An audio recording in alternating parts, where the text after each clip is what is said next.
I'm Bari Gratton, and this is the Matrix of Devī, the Sanskritic goddess as a model for collective healing and social change. Acknowledgements to my teachers. Thank you for holding space for this unfolding. You have been catalysts of awakening, realizing the goddess not as an abstract ideal, but as a living presence moving through time and embodied experience. This work is not mine alone. It's a continuation of what has been written and spoken and lived across generations. To all those who have carried this wisdom before me, and to those who will carry it forward, may this be a worthy contribution to the ongoing current of the sacred. Dedication. When we were kids, we used to say that a sister was the best kind of friend because she was the forever kind. But sisterhood is more than simple biology. It's a bond that teaches us how to stand together, lift each other up, and grow into our fullest selves. To my sister Ariel, the very model of divine sisterhood and proof that real sisterhood is a force of nature. Thank you, and me too, forever kind. Inscription. To Hope. Pandora, the first woman, was gifted a sealed jar, later mistranslated as a box, and warned never to open it. Yet it was her distinctly feminine impulse, her desire to seek, to know, to uncover the hidden, that made her so guilty. When she lifted the lid, chaos, suffering, and strife spilled out into the world. And yet one thing remained in that vessel: hope, quiet but unyielding and waiting to rise. Like the divine feminine, hope has long been confined by androcentric structures, systems that, while prioritizing the masculine values, both blame her and claim to protect her transformative power. But as we will see, when she is recognized and reclaimed, she is the power that can reshape the world. May this work be an invocation to open the box, to release her power, and to embody the Matrix of Devī as the path toward healing and liberation. The Deví's journey. This presentation traces the alternative narrative arc of the divine feminine protagonist in Sanskrit texts. Structured across 3 cosmic phases, it mirrors the Devī Mahatmya, the seminal text that first unveiled the fully realized Sanskritic goddess, Devī. The first phase, point of departure, begins in the Vedic period, where the divine feminine is bound within a sacrificial framework that ties her to the maintenance of cosmic order, containing her through social convention. The second phase, initiation and road of trials, marks her break from containment as she emerges a sovereign warrior. In the Devī Mahatmya, she begins her transcendence not through opposition, but by embodying the totality of the gods' powers, surpassing their individual strengths through her unified force. The final phase, transformation and return home, unfolds in the Devī Gita, where the goddess transcends historical constraint and reveals herself as the unbounded source of wisdom, liberation, and collective healing. In the Vedic period, the divine feminine emerges as subtle cosmic principles contained within a sacrificial system governed by masculine authority. Her power is not autonomous, but mediated and legitimized through her role in sustaining a cosmic order shaped by patriarchal design. Spiritual and social authority remain tethered to the precision of Vedic ritual, a domain almost exclusively codified, prescribed, and performed by men. In the beginning, when the world lay submerged under primordial waters, before fire, before form, there was only sound. And from that sound arose Vach. Self-born and sovereign, she does not wait to be named or summoned, she speaks herself into existence. The Rig Veda grants Vach a first-person voice, a rare and radical act for the feminine in Vedic literature.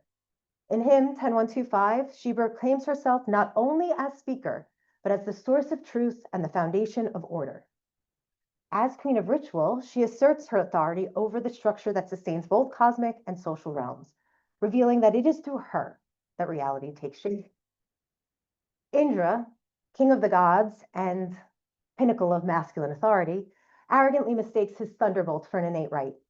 Yet the hymn subtly subverts this. His power is not self-originating, but mediated through Vach. In one reading, Indra pierces Vach's palate with his thunderbolt, transforming unmanifest sound into intelligible speech. His act of domination does not silence her. It activates her latent power, revealing that even masculine authority depends on her generative grace. As cosmic speech, Bach lays the foundation for the divine feminine to emerge, not through submission, but through resonance. Sati, daughter of Daksha, Brahmin priest and patriarch, is born into the very heart of ritual order, but from the beginning she resists its constraints. Refusing an arranged marriage, she seeks out Shiva, the wild ascetic who lives beyond the bounds of Orthodox society. This act asserts her agency, severing her from her father's lineage. Naturally, Daksha sees this choice not as independence, but as defiance. When Daksha performs a grand yajna, he pointedly excludes Shiva, and by extension, Sati. This is no oversight, but a calculated rejection of the feminine's essence. Overcome with outrage, Sati enters the sacrificial fire, refusing to abide by a world built to contain her. Yet Sati is not destroyed. Her Sati, her self-immolation, is no passive death, but a radical refusal of her father's authority, of the social frameworks he enshrines, and of a sacrificial system that reduces feminine autonomy to ash. In burning herself, she incinerates the patriarchal structure that sought to define her. Her death is not an act of wifely devotion, but a declaration of independence, a challenge to the very idea that marriage sustains cosmic order. Sati dismantles the social hierarchy in a radical act of reclamation. From the ashes of that shattered order, the divine feminine begins to stir, returning in obedience, not in obedience, but in power. Sati's story does not end in fire. It continues through the ground itself. Her self-immolation ruptures not only ritual and family, but the cosmic order. Shiva, once the detached yogi, is shattered by her death, wandering the cosmos, holding her lifeless body. Without the feminine, the masculine becomes inert, heavy with grief. To free Shiva, Indra strikes with his thunderbolt, severing Sati's body limb by limb. Yet what appears as violence becomes transformation. Each fragment sanctifies the earth, giving rise to the Shakti Pithas, where her power is not diminished but multiplied, fortifying the land itself. This is not mere mythology. It echoes Bach's voice in the Rig Veda 10.125. The gods have scattered me to all places. I have many homes. What began as cosmic speech permeates the soil, and destruction becomes the ground of divine embodiment. Sati's protest and dismemberment reimagine the goddess, not as consort, but as catalyst. She exposes the emptiness of lifeless masculine order and seeds its renewal. Sati marks a turning point. Her myth lays the foundation for a goddess who will not sacrifice herself to sustain the old order, but rise, sovereign and whole. The next form she takes, Parvati, will not seek to belong. She will rise to lead. Out of Sati's ashes rises Parvati, not a repetition, but a reconstitution. Though born to Himavat, the mountain king, she emerges through a patriarchal frame, but is never bound by it. She is born instead in an aniconic burst of light, a radiant eruption where darkness gives way to awakened brilliance. From this primal flare arise her Mahas and Tejas, signaling the divine feminine's transformation into the embodied revelation of knowledge itself. Poverty is not defined by lineage. Through disciplined austerity, unwavering devotion, and deep knowledge, she generates tapas, an inner fire powerful enough to replace the external sacrificial flame. This energy seeks no external validation. It becomes a self-sustaining force of cosmic reordering. She does not arrive to serve the gods. She arrives to surpass them. Here, the divine feminine moves beyond containment. No longer a sacrificial offering or a veiled presence, she emerges as revelation herself. This inversion is foreshadowed in the Kena Upanishad, where the gods, flushed with victory, mistake borrowed power for their own, a gesture of masculine arrogance.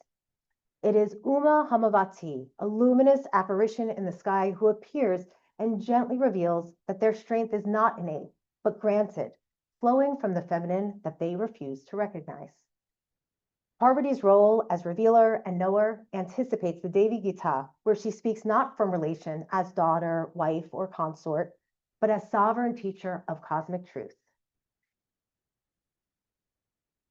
Initiation and road of trials marks the climax of narrative tension, where the Devī, in the Devī Mahatmya, emerges as heroic, fierce, and erotic martial force, descending to rescue the powerless male gods. The Devi Mahatmya marks a pivotal moment in the arc of the feminine. Here, the goddess emerges not as consort, mother, or daughter, but as a fully autonomous power. Known as Durga, she is not born of lineage or marriage, but arises from the concentrated fury of the gods, energy that, impotent on its own, becomes radiant when unified in her form. Faced with demonic forces they cannot subdue, the gods channel their collective strength into a single luminous presence, recalling the revelation of the Kena Upanishad. From this brilliance, Durga emerges, composed, fully armed, and sovereign. The narrative unfolds across 3 cosmic episodes, or charitas, in which Durga vanquishes asuras, demons rendered seemingly invincible by boons crafted through patriarchal logic. Granted immunity from death at the hands of any man, asuras equate invincibility with inevitability. Their arrogance blinds them to the very possibility of a woman as a warrior. It is this failure of imagination that seals their fate. Durga counters their delusion not with rage, but with unshakable clarity. When the gods, unable to face the threat alone, offer her their weapons, she wields their collective power with purpose, not to dominate, but to restore order.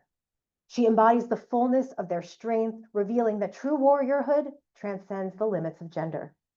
And when her task is complete, she returns their weapons, not in submission, but humility, showing that true power lies not in possession, but in balance.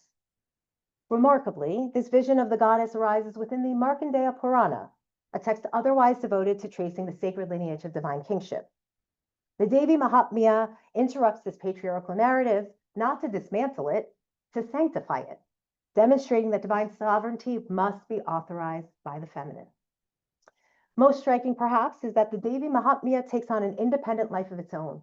Freed from its placement within the Markandeya Purana, it becomes known as the Durga Saptashati, a standalone liturgical text recited annually during Navaratri, the 9 nights of Durga. Celebrated across traditions, it is more than myth. It is ritual revelation, affirming that the divine feminine is not peripheral to cosmic order, but its very heart and sustaining force. In the climactic battle of the Devi Mahatmya, a new terror arises, Raktabija, the seed of blood. His power is grotesque and relentless. With every drop spilled, a new form of him is born. He is insatiable desire, kama, without limit, multiplying endlessly until the battlefield is overrun with his forms. In response, Durga furrows her brow in divine fury, and from her third eye bursts forth Kali, dark, wild, and untamed. She is pure force, hair unbound, eyes ablaze, tongue extended, storming the battlefield. Her tongue, a gesture of laja, sacred shame, is more than symbol. It becomes a weapon, turning speech into fire and consuming each drop of blood before it touches the ground. Kali drinks every drop of Raktabija's blood, severing replication at its source. Her body becomes the final container of absorption, the end of endless desire. Through unrelenting ferocity, Kali dissolves illusion, devours excess, and halts what must not grow. She is not chaos. She is fierce clarity, consuming all that refuses to end. Kali's rampage does not end with Raktabija. Whirling across the battlefield in a storm of blood and power, her fury threatens to unravel creation itself. Unable to contain her, the gods turn to Shiva. He offers himself, not as adversary, but as ground. Lying beneath her feet, he becomes the still point in her storm. When Kali steps on his chest, she becomes aware, not only of his presence, but of her own overwhelming force. This episode, drawn from the Devi Bhagavata Purana, functions as both critique and inversion of masculine power. It becomes an icon of transformation, discipline, and divine self-recognition. Rooted in Shakta Tantra, the Devi Bhagavata Purana envisions ultimate reality as feminine, asserting this truth through ritual practices that fuse embodiment and transcendence. This is Dakshina Kali, the southern form of the goddess. She is not worshipped in fear of her ferocity, but revered as a mother whose fierce love protects her devotees. Her extended tongue, potent and ambivalent, marks the paradox of restraint within ferocity, not collapse, but conscious control. Though she appears fierce, Dakshina Kali embodies a deep benevolence, reflecting older village traditions that are often eclipsed by later, more socially constructed images of Kali as chaotic and fearsome. Through Kali, the divine feminine is not merely an aspect of reality, but reality itself, embodied, rhythmic, and radically free. Transformation and return home marks the divine feminine's emergence as radiant and undivided, refracting the fierce sovereignty of the Devi Mahatmya through compassion and embodied wholeness. In the Devi Bhagavata Purana, her autonomy is fully realized as the text critiques and it transcends patriarchal frames, offering a vision in which she is self-defined, no longer shaped by opposition, but sovereign in her own right. As we enter the Devi Bhagavata Purana, the goddess is no longer a cosmic force. She is revealed as supreme reality itself. This shift is symbolized by the Pancha Pretasana, the throne of 5 corpses, which opens the Devi Gita, the central philosophical teaching of the text. Just as the Devi Mahatmya is the heart of the Markandeya Purana, the Devi Gita is the heart of the Devi Bhagavata Purana. Here, the goddess Bhuvaneshwari sits in serene majesty upon a throne supported by the lifeless forms of Brahma, Vishnu, Rudra, and Ishana, with the seat itself upon Sadashiva. These great gods, without her presence, are preta, lifeless corpses, inert and without agency. They do not create, preserve, or destroy without her animating force. This striking image offers a gentle yet profound theological message. The goddess does not merely accompany the gods, she transcends and enfolds them. She is the stillness beneath movement and the presence behind all becoming. From the seat of quiet power, the Devi Bhagavata Purana offers its highest vision of the divine feminine, sovereign, compassionate, and complete. And from this throne, the goddess begins to speak.